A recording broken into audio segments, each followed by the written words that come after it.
Vous constatez que les magistrats dépendent absolument du Conseil supérieur de la magistrature. Nous avons un barreau pour nous. Pour vous dire que le pays, honnêtement, n'est pas gouverné. Il y a certaines personnes qui pensent qu'il peut utiliser sa main pour cacher la lumière du soleil, mais c'est difficile. C'est pour vous dire que beaucoup d'autres secteurs, parce que tous les secteurs sont touchés. Parce que le chef d'État est incapable d'exercer le mandat que les peuples camerounais l'ont donné. La gouvernance est entre les mains de d'autres personnes. Je ne sais pas, par procuration, de signature, ou par relation. Il n'y a pas seulement le Conseil supérieur de la magistrature. Il y a au moins un vingtaine de sociétés de l'État que le mandat des deux juges sont expirés depuis. On parle de ça parce que nous avons des collègues, des frères dans la magistrature, dans les mêmes corps que nous sommes, de la justice, qui sont là depuis 5 ans, 8 ans. Ils n'ont pas d'avancement, pas d'indemnité. Et même vous travaillez dans un secteur privé. Si vous êtes quelque part, on vous dit qu'on vous donne 50 000. Après 5 ans, on ne vous appelle pas un jour pour dire que votre 50 000, on a ajouté 5 000 francs. Comment vous allez vous sentir? Pas d'avancement. Ils ne savent même pas si ça sera demain ou après-demain ou peut-être en 5 ans encore. Parce qu'on demande encore un autre mandat de 7 ans. Vous comprenez? Est-ce que ça doit continuer comme ça? Les magistrats n'ont pas d'avancement depuis près de 8 ans. Il a parlé de ceux qui sont sortis de l'école. Ça dit, vous êtes formés, mais vous êtes en chômage. Donc, quelle différence qu'on peut faire donc entre vous qui a été formé, on ne vous donne pas ce que vous devez faire, et celui qui n'a même pas été formé, qui n'a pas aussi à faire. Vous êtes presque au même peu d'égalité. La différence est que votre mental, peut-être, vous êtes éduqué. Mais au plan social, vous êtes au même pied d'égalité. Ça veut dire qu'un enfant qui son père envoyé à l'école, il a fait peut-être des études de 15 ans, il vient rester avec lui à la maison. Avec tout ce qu'il a dépensé. Et parce que, comme il dit, on attend le chef d'État. Mais celui qui préside le Conseil supérieur de la magistrature, il n'a pas donné d'autres personnes au mandat pour présider quand il est encore là, vivant. Et on dit qu'il est apte. S'il est apte, c'est là où on voit venir présider le Conseil supérieur de la magistrature. Pour moi, ça dit libérer ce corps-là. Pour qu'il y ait un nouveau souffle. C'est ce que nous demandons. Les magistrats, ils ont quand même lésé. Tout le monde est lésé. Soit c'est les avocats. Nous avons la loi qui organise la profession de l'avocat de 1999, qui dit même que nous avons aussi droit aux émoluments. Il y a une disposition parce que la majorité des clients des justiciables qui viennent au tribunal en justice, c'est les avocats qui les accompagnent. Nous avons droit aux émoluments, mais il n'y a jamais eu une loi d'accompagnement. Une mesure d'accompagnement. Il doit avoir un texte qui doit fixer ces émoluments. Ils n'ont jamais eu. Donc, ça veut dire que celui qui est en province d'avocat il y a 20 ans, quand cette loi est sortie, il est encore là, il attend. Donc le flou. Et encore qu'il y a beaucoup de problèmes qui avaient été portés à l'attention du Conseil supérieur de la magistrature, M. Kenny. On se souvient de la sortie du ministre d'État auprès du ministre de la Justice, qui évoquait certains dysfonctionnements observés au sein de la justice. Selon le communicant du RDPC, la machine judiciaire devrait fonctionner selon les humeurs du président de la République. En tout cas, c'est à la discrétion du président de la République. Et c'est-à-dire que finalement, le président est insensible aux plaintes même de son propre ministre, le ministre de la Justice. Comme Mayo, je dois vous assurer qu'il y a une très grande frange de la population qui se demande si les débats que nous faisons ici sont encore nécessaires. Une très grande frange de la population. Pourquoi cette question? Puisque vous me voyez là, je dois vous avouer que son excellence le professeur Maurice Kamto, le président du Cameroun, le futur président de la République du Cameroun, sait précisément que moi je suis ici. Je ne sais même pas si les communicants du RDPC, n'est-ce pas, ont le moindre contact avec celui qu'ils appellent leur champion. Je les plains véritablement. À l'entame de son mandat, ou avant qu'il ne prenne fonction, le président de la République prenne serment. Je ne suis pas très fort en anglais, il dit Adusso Souhait. Il jure devant le peuple camerounais de respecter scrupuleusement la Constitution. Et les lois. Et les lois de la République. La Constitution est au-dessus de ces lois-là. Dans cette Constitution, il est le garant, n'est-ce pas, du fonctionnement, il est le garant de l'indépendance de la justice. C'est dans cette Constitution-là qu'est prévu le Conseil supérieur de la magistrature. Voyez-vous. Malgré les différents organes qui désignent la composition des membres du Conseil supérieur de la magistrature, c'est le président de la République qui finalement les nomme pour un mandat de 5 ans non renouvelable. Et il est dit, je crois, ça c'est l'article 4, qu'il a duré de mandat de 5 ans. Et l'article 7 vient dire qu'il est posé à une nouvelle désignation des membres du Conseil supérieur de la magistrature 1 mois avant l'expiration de leur mandat. Nous sommes rendus au 15 juin, le mandat a expiré. Et 5 mois avant, le président de la République a désigné ou procédé à la nomination de nouveaux membres, en violation totale de la Constitution du Cameroun. Donc en fait, même au-delà de ce que nous pouvons dire, le Conseil supérieur de la magistrature n'existe plus, n'a plus de membres.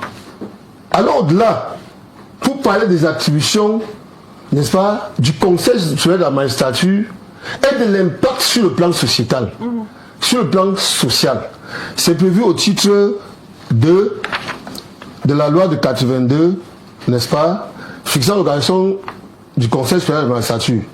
L'article 10 dit le président de la République, garant de l'indépendance de la magistrature, est assisté dans cette mission par le Conseil supérieur de la magistrature, qui n'existe plus. Il peut, à cet effet, le considérer sur une question relative à l'indépendance de la magistrature. Il ne peut plus parce que le Conseil supérieur de la magistrature n'existe plus depuis, n'est-ce pas, le 15 juin. Plus grave, pour ces attributions, le président de la République exerce le droit de grâce après avis du Conseil supérieur de la magistrature. Vous n'êtes pas sans ignorer que je me suis intéressé à un cas concernant nos monuments, moi, Kenfak Fabien, qui a 42 ans de prison. Il a la prison du champ.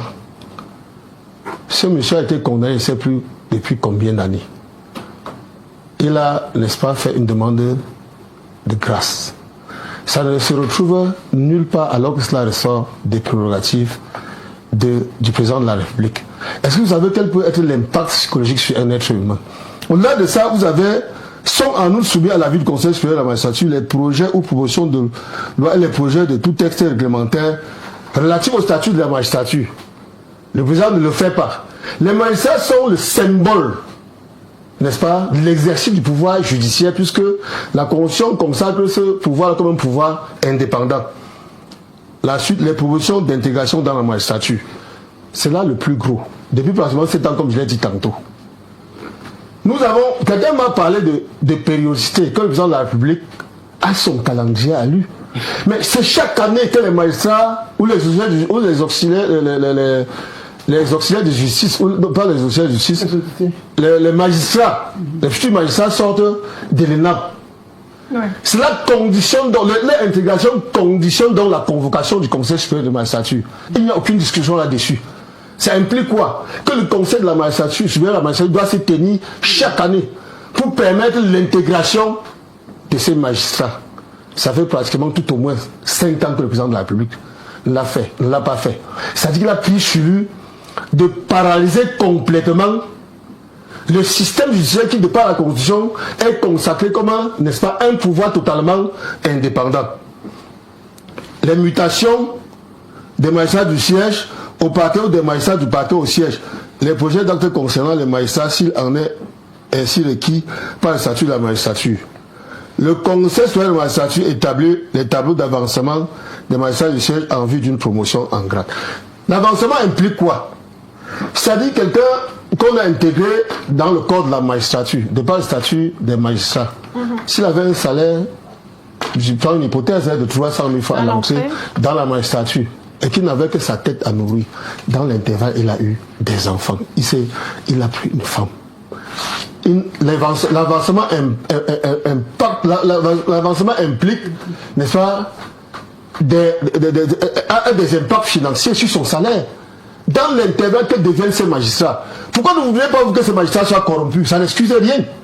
Mais c'est que le président de la République est devenu le chantre de la corruption dans cette République. Pendant qu'on y est, où est le président de la République? J'ai dit tout à l'heure, où est le commandant? C'est-à-dire, voilà quelqu'un, au-delà de ce que M. On l'a vu le 20 mai dernier. A pris sur lui, n'est-ce pas, de mettre en berne complètement l'État du Cameroun et de décider de ce qu'il veut.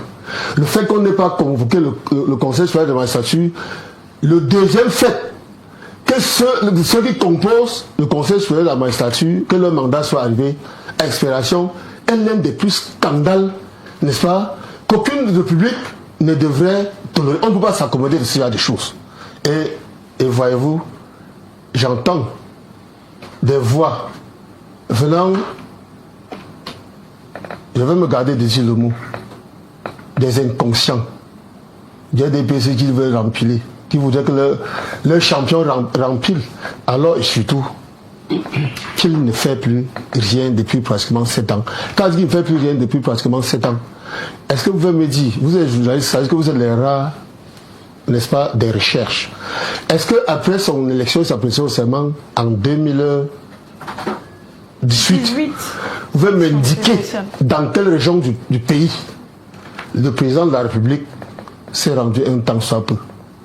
Après sa seule présence dans la région de l'extrême nord, pour cette minute, peut-on gouverner un pays qu'on ne connaît pas? Claude Maillot, il faut que ça cesse. Et c'est pour cela que je voudrais inviter, pour sortir, ceux qui sont encore en retard, à courir, n'est-ce pas, dans les différentes antennes de l'ECAM, s'inscrire afin qu'il soit mis un terme à cette forfaiture, parce que le pays est complètement dans l'abîme. Il n'est pas au niveau du sol, il est complètement dans le sous-sol. Statu quo observé au sein du Conseil supérieur de la magistrature. On permet aux communicants du RDPC de réagir, tout comme il voulait prendre la parole tout à l'heure, et on va venir à vous tout à l'heure, Barista Tabé. Vous vouliez réagir quand Roland Tsapi parlait de la situation qui est même vécue aussi au sein du RDPC, à côté du Conseil supérieur de la magistrature qui n'a pas siégé et dont le mandat est expiré. On attend toujours le Conseil des ministres. Au sein du RDPC, le Congrès est attendu. Peut-être vous avez des arguments de défense. Madame, voyez-vous que jusque-là, nous n'arrivons pas à nous comprendre. Okay. J'ai voulu réagir tout à l'heure, tout simplement pour rappeler que le bureau politique du RDPC s'est réuni en 2016. Vous comprenez, pour proroger un certain nombre de mandats en interne dans le parti. Ça, c'est les textes de base statutaires. Laissez-moi finir. Les textes de base statutaires qui le disent, ce n'est pas moi. La réunion a eu lieu. Vous comprenez? Maintenant, j'ai encore dit ici que ce soi-disant entre guillemets camarade qui est venu, qui a d'abord accepté nos statuts et qui aujourd'hui cherche des bisbilles de gauche à droite, voyez, n'est pas dans son bon droit. Vous comprenez? Et il a même le toupet d'aller même écrire jusqu'au secrétaire général du comité central. Voyez-vous, c'est pour dire que pour connaître mieux le RDPC, il faut lire ses statuts et comprendre. Parce qu'on a beau dire que, oui, le mandat est de 5 ans et le congrès doit être convoqué par le président.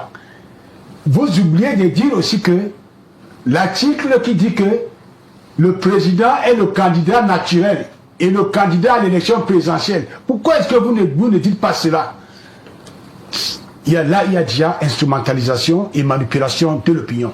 Vous comprenez? C'est ce que j'allais dire. Parce que voyez-vous, moi j'ai horreur, vous allez devoir m'excuser, des experts et des consultants.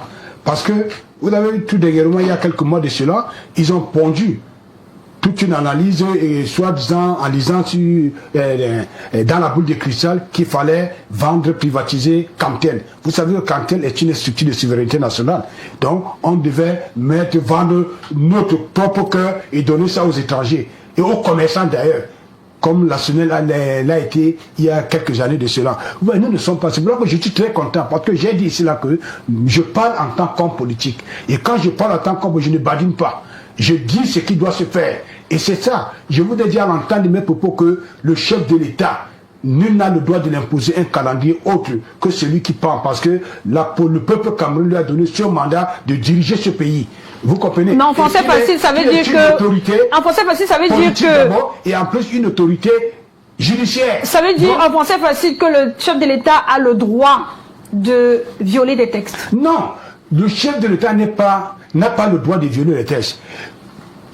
Aujourd'hui, le problème que nous avions au Cameroun, c'est tout simplement le fait que le Cameroun est à l'image des analyses, vous comprenez, et de la posture des Camerounais sur des plateaux de télé. De ce que nous professeurs, nous donnons, nous parlons sur les plateaux de télé et de radio. C'est ça le Cameroun aujourd'hui. Mais le véritable problème que les gens n'arrivent pas à cerner, c'est d'abord un changement de mentalité. Madame, comment pouvez-vous accepter que un jeune Camerounais qui sort avec ses diplômes, il passe 5 ans, 10 ans, voire 15 ans, en train de supplier, de conjurer le bon Dieu, de lui donner un travail. D'autres s'en vont même faire des incantations à la falaise de Tchang. Vous comprenez, pour avoir ne serait-ce qu'un poste de travail. Mais vous faites une fixation sur la falaise de Tchang. J'arrive. Et l'homme qu'ils ont, tu vois non, ce poste de travail, il devient roi. Ils ne font plus rien. Est-ce que, oui, suivez-moi, j'arrivais maintenant sur la question proprement dite. Vous avez dit que l'affaire, le mandat du Conseil supérieur de la magistrature a pris fin depuis le 15 juin. Il y a de cela 24 x 4. Vous comprenez? Pourquoi est-ce que les Camerounais ne peuvent pas attendre? Ils ont créé le buzz là-dessus. Mais pourquoi attendre lorsque les textes disent qu'ils devaient être renouvelés un mois avant? Comment? On ne refuse pas. Il peut y avoir, tout peut arriver. Nous sommes des êtres humains. Nous ne sommes pas des robots, madame.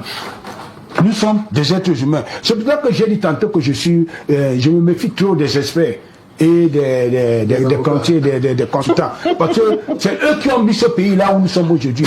Oh, mais tu ne peux pas avoir un poste, madame, et regarder ce pays en train de tomber quelque part et dire que tu n'es le fils de personne. Je dis non, nous devons changer tous, vous et moi, y compris moi-même, de mentalité pour que nous ayons un pays au beau-fils. Mais ce que les Camerounais ne savent pas, c'est que la candidature de mon champion, son excellence Pobia, en 2025, est la candidature tant réclamée par les militants de base. Je dis bien les militants de base du Rassemblement démocratique du peuple camerounais. C'est eux aujourd'hui qui réclament ce mandat. Parce que, voyez-vous, parce que quelque part, si je veux peut-être aller ailleurs, je veux dire que bon, désigner les magistrats pour aller où? Pour faire quoi? Pour prendre encore des gens qui viennent et qui ne vont pas travailler. Est-ce que le conseil n'a pas un bureau? Parce que dans le fonctionnement du conseil supérieur de la magistrature, il y a l'Assemblée nationale, il y a l'Assemblée générale, il y a le conseil, il y a le bureau. Vous comprenez? Je dis bien, il y a l'Assemblée générale, oui. Il y a le conseil, il y a le bureau, dans quel texte? Il y a le secrétariat permanent. Dans la constitution Dans la constitution et le fonctionnement organique même du conseil supérieur de la magistrature. Donc sans que les membres soient renouvelés ou pas, ces bureaux-là peuvent siéger ou bien? Je vais vous prendre un petit exemple pour rafraîchir le cœur des uns et des autres. La loi, toujours dans la loi numéro 82/014 du 26 novembre, ce n'est pas du 26 mais du 23, je dis pas du 26 novembre 1982, qui fixe la loi de l'organisation et le fonctionnement du Conseil supérieur à la magistrature.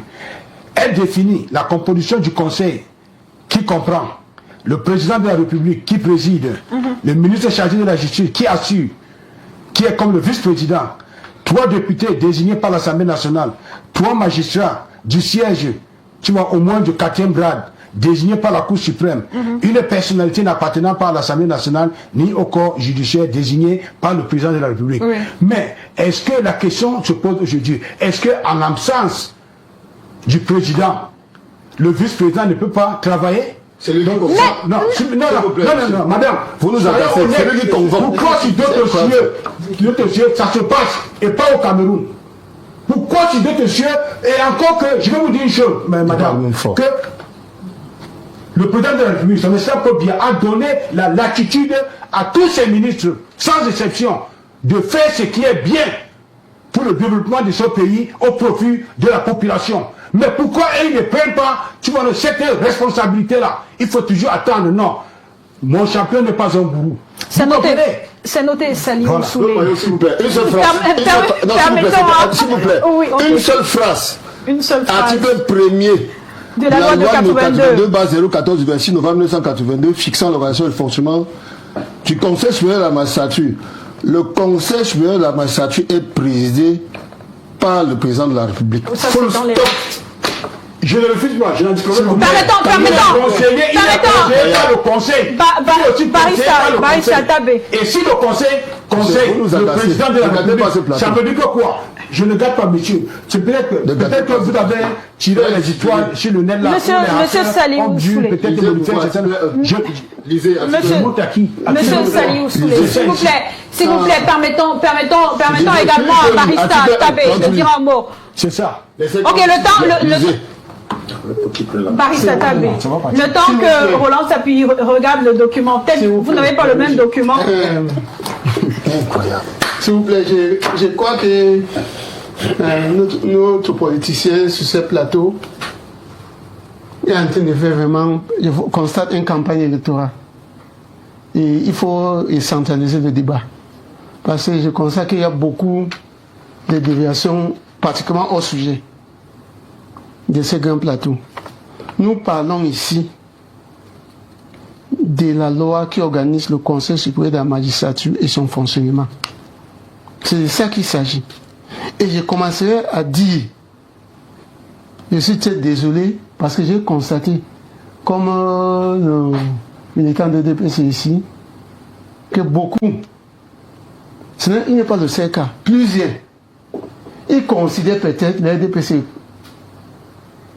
les textes de leur parti plus que l'État du Cameroun. Je ne comprends pas cela. Non, nous parlons ici des lois de la République du Cameroun. On ne parle pas de l'organisation du EDPC. Où le EDPC est bien organisé et ils fonctionnent là-dedans en désordre. Ce n'est pas ce qui nous amène ici sur ce débat. Ce n'est pas le débat de l'EDPC ici ou du président de la République. Nous parlons des lois de la République et la Constitution. L'EDPC n'est pas l'État du Cameroun. S'il vous plaît. Comprenez ça une fois pour toutes. Ne confondons pas. Nous sommes en train de parler de la loi d'une république qui s'impose même au chef de l'État. Personne n'est au-dessus de la loi. Dans tout, même, sauf dans les dictatures. Dans une république, une démocratie, tout le monde, soit les lois nationales et autres nationales, tout le monde est, la loi est au-dessus de tout. Ne viens pas ici nous citer les thèses EDPC où un militant est monté, descendu, il n'est pas un vrai militant. Il y a une loi qui dit, l'article 7 de la loi numéro 82/14 du 26 novembre 1982, il faut que je lis en français pour que vous compreniez mieux. Elle a été modifiée par la loi numéro 89/16 du 28 juin 1989. Il dit, dans son article 7, paragraphe A, un mois au moins avant l'expiration du mandat en cours, il doit avoir de nouvelles désignations des membres. Un mois avant l'expiration du mandat. Suivez bien, un mois avant. Nous sommes bien d'accord. C'est la loi. C'est la loi, tu es bien d'accord. Donc, l'attitude de chef d'État de faire ça quand il vient d'où? Ici. Une fois de plus, Non, écoutez, personne ne je comprend n'ai pas personne. fini. Ah ouais, vraiment.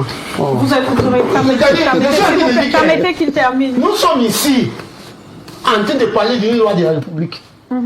Ce n'est pas la volonté du chef d'État. C'est une loi qui a été votée à l'Assemblée et le même chef d'État l'a promulguée en loi. Après la Constitution, c'est cette loi passée dans notre Assemblée. C'est les lois du Cameroun. Ce n'est pas les lois de M. Biya ou de EDPC. Ce n'est pas votre texte ou je ne sais pas quel texte vous avez là-dedans. Ça ne m'intéresse pas. Je ne connais pas les temps des partis, je ne suis pas politicien. Je suis un membre d'un parti politique. Je suis un observateur. Averti. Je ne peux pas imaginer que la loi nous dit, nous qui sommes des juristes, la loi nous dit qu'un mois avant, tel doit être fait. Tu viens ici me dire que le président de la République va faire ça quand il veut. On vous dit qu'il sera élu en 2025. C'est pas ce qui nous a amené ici. On veut savoir pourquoi ça n'a pas été fait. Pourquoi ce texte-là n'a pas été respecté. Les magistrats sont en chômage. D'autres sont depuis 8 ans. On est payé 200 000. 10 000 n'a pas été ajouté. Toi, il ne sait pas ce qui est commerçant. Tu es militant de l'EDPC. Quand vous allez danser là, on vous donne à manger, on vous partage les 10 000. Le pain sardine. Le pain sardine, tout ça. Vous êtes au moins un peu à l'aise. C'est ce que vous voulez. Mais nous, ici, des magistrats, les avocats, on est lésés. Rien n'a ajouté sur les 15 000 que les magistrats avaient. Comme c'est, on appelle ça quoi? Les émoluments. Oui. S'il avait 15 000, rien n'a ajouté. Pour qu'on lui paye sur un dossier, il faut qu'il check, il dépose le dossier, le jugement. Après 8 ans, s'il avait 15 000, il devait être au moins à 50 000. Il est toujours dans le 8 000. On vient de vous dire qu'on a affecté des Marois, où la maison était louée à 20 000. Aujourd'hui, il a droit là. On a affecté, hein? Mais il n'y a pas d'avancement. Ça veut dire que son salaire n'est pas augmenté. Ici, il vient louer une maison à 100 000 francs. C'est toujours 15 000 les émoluments pour un dossier qui tient. Il est marié, il avait un enfant, maintenant il a 5. Vous voulez arrêter sa vie? Il y a de quoi il doit avoir la corruption. Il doit être, ça dit, on peut me le tenter. Même si c'était moi. Je suis à droit là, mon salaire et entretien de ma famille ne peut 200 000 ne peut pas supporter. Quelqu'un veut me proposer 500 000 francs pour me tenter. Vous croyez que je vais faire comment? Non, je vous pose la question. Parce que moi, je vois même quand vous partez pour faire les meetings, on vous partage les sardines, les dérémis. Ça veut dire que chaque fois qu'on travaille, on a besoin d'une motivation. Ça, c'est votre motivation. Et l'autre là qui sert la République, pendant des années, il n'a pas. Et vous venez nous dire, la loi dit qu'après ce nombre de périodes, il faut changer. Chaque année, le magistrat doit avoir l'avancement. Il n'a pas pendant 8 ans. Vous venez ici raconter quoi? KDP, ça a fait quoi? C'est quand on va élire le président de la République en 2025 qui va faire ça, qui va changer. Il a fait 40 ans, il n'a pas changé. Quand c'était pas sous laisse. Et je vais vous dire pourquoi. Ce n'est même pas de sa faute. Hein. Quand il y a trop de concentration du pouvoir sur une seule personne, il en oublie. Il en oublie beaucoup. Parce qu'il a les essentiels pour lui. Vous avez posé une question que le vice-président de ce conseil supérieur de la magistrature ne pouvait pas faire à l'absence du chef d'État. Mais il nous faut cette loi. Comme on n'a pas bougé cette loi pour lui permettre de faire ça. Puisque lui, il respecte la loi. Il ne va pas aller dans son cabinet au ministère et convoquer tous les magistrats, les EG de la présidence qui venaient, on va le siéger au conseil supérieur de la magistrature. Qui lui a donné ce pouvoir de faire? C'est la loi qui donne le pouvoir, la compétence, ce qu'il doit faire. La loi lui a dit ce qu'il doit faire. Il a dit ce que le président de la République doit faire. Le président de la République doit convoquer. Lui doit venir s'asseoir là. Si on lui dit, fais ses rapports, il fait. Tu lui dis, allez convoquer. C'est écrit où que le garde des Sceaux, Laurent Essiou, doit aller convoquer le conseil supérieur de la magistrature. C'est vrai qu'il ne s'agit pas d'un sujet politique, mais les uns et les autres ont brièvement évoqué l'enjeu politique volant sa pétition. Donc, si on doit voir l'aspect politique. Ne pense pas, la tête ne marche pas. En quelques mots, hein, Maître Kenny, est-ce qu'il est possible de faire pression, de contraindre le président de la République à finalement renouveler les membres du Conseil supérieur de la magistrature et faire en sorte que ces membres-là, une fois nommés, siègent? Est-ce que c'est possible? Il y a ce qu'on appelle les actes de gouvernement qui dépendent du statut du président de la République. Okay. Sur le plan pratique, il n'y a aucune contrainte. Je dois vous avouer que je ne sais pas. On est tellement dans l'impasse. Le pays est dans l'eau, pourrait-on dire. Mais nous ne sommes pas noyés. Imaginez-vous qu'en 2020, on a procédé aux élections présidentielles et législatives qui permettaient de rabattre les cartes. À la suite des élections législatives, dans les pays qui se veulent démocrates, c'est pour renouveler, instaurer, n'est-ce pas, la nouvelle légitimité. Depuis 2020, nous avons les mêmes ministres qui sont en place sans qu'on ne sache de qui ces ministres tiennent leur légitimité. En réalité, nous avons, le peuple camerounais, je ne sais pas à tort ou à raison, a réussi le pari, n'est-ce pas, de mettre à la tête illégitimement. Quand je dis le peuple camerounais, je ne sais pas de quel peuple on parle. Un monarque qui est à la fois le chef de l'exécutif, le chef du législatif et le chef du judiciaire. C'est pour ça qu'on se retrouve aujourd'hui dans cette impasse-là. Merci Maître Kenny, merci également Maître Tabé, merci également à Sali Oussoulé. On n'a plus le temps, peut-être en 30 secondes. Vraiment. Oui, je voulais parler par rapport à la nomination des membres du Conseil supérieur de la magistrature suprême qui intervient à un moment crucial et très dur de notre pays. Et pour cela, une année charnière, vous le savez très bien. Et pour cela, le président doit prendre tout son temps pour faire un bon... Ce n'est pas ça. Quand la loi parle, la loi est là-dessus.